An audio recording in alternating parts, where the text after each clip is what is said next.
ఇలా జరిగిన ప్రతి దాని మీద కేసు కట్టుకుంటూ వస్తే అన్నిటి మీద కేసు కట్టుకుంటూ రావాలి. జనాదరణ జగన్మోహన్ రెడ్డికి వచ్చే జనాదరణ చూసి ఓర్చుకోలేక ఆయన ఆపడం వీళ్ళ వల్ల అవ్వక పల్నాడు సంబంధించిన ఘటనలో చెంగయ్య హత్య కేసు సంబంధించి ఏటుగా జగన్మోహన్ రెడ్డి గారు కేసు నమోదు చేశారు. ఎలా స్పందిస్తారు? ఏమండి, ఇప్పుడు అంత క్రితం చంద్రబాబు నాయుడు గారు పుష్కరాల్లోకి వెళ్ళారు. పుష్కరాల్లో వెళ్ళినప్పుడు జన సంతోషంలో కొన్ని జరుగుతుంటాయి. అలా జరిగింది. ఆ రోజున ఆయన మీద ఏమన్నా ఆ రోజున కేసు కట్టారా?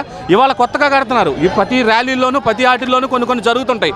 ఇలా జరిగిన ప్రతి దాని మీద కేసు కట్టుకుంటూ వస్తే అన్నిటి మీద కేసు కట్టుకుంటూ రావాలి. ఇవాళ కావాలని చెప్పి ఈ జగన్ గారికి వచ్చిన స్పందన చూసి తట్టుకోలేక ఇటువంటి తప్పుడు కేసులు కడుతున్నారు అని నా ఉద్దేశం. అది కుట్రపూర్వకంగా చేసిందే తప్ప జగన్ గారి ప్రమేయం దాంట్లో ఏమీ లేదు. అది అందరికీ తెలుసు. కాకపోతే జనాదరణ జగన్మోహన్ రెడ్డికి వచ్చే జనాదరణ చూసి ఓర్చుకోలేక ఆయన ఆపడం వీళ్ళ వల్ల అవ్వక కేసు పెట్టడం తప్ప రెండోది కాదు. ఎలా ఉంది కూటమి ప్రభుత్వ పరిపాలన? అది వాళ్ళ ప్రభుత్వం సంబంధించిన మనుషులను అడిగితే వాళ్ళు చెప్తారు. మేము చెప్పే కన్నా జీరో.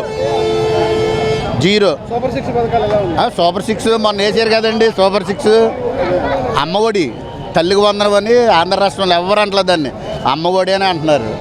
అమ్మఒడి చాలామందికి అందింది. ఇంక అందాల్సిన వాళ్ళు ఉన్నారు, అందిన వాళ్ళు సంతోషంగా ఉన్నారు, అందిన వాళ్ళు తిడుతున్నారు. అంతే తేడా, అంత మించేం లేదు. పల్నాడు ఘటన చూస్తే జగన్మోహన్ రెడ్డి మీద ఏటుగా కేసు నమోదు చేశారు. ఎలా స్పందిస్తారు చెంగయ్య సంబంధించి? కేసులు తప్పదండి. రాజకీయాల్లో ఉన్నప్పుడు కేసులు సహజం.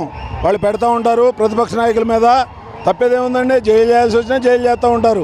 జగన్మోహన్ రెడ్డి గారి మీద పెట్టినా, ఇంకోటి మీద పెట్టినా, ఎవరి మీద పెట్టినా కూడా జైలు చేయాల్సిందే, తప్పదు. చేస్తూ ఉంటాం. ప్రభుత్వం మళ్ళీ అధికారంలోకి వస్తుంది.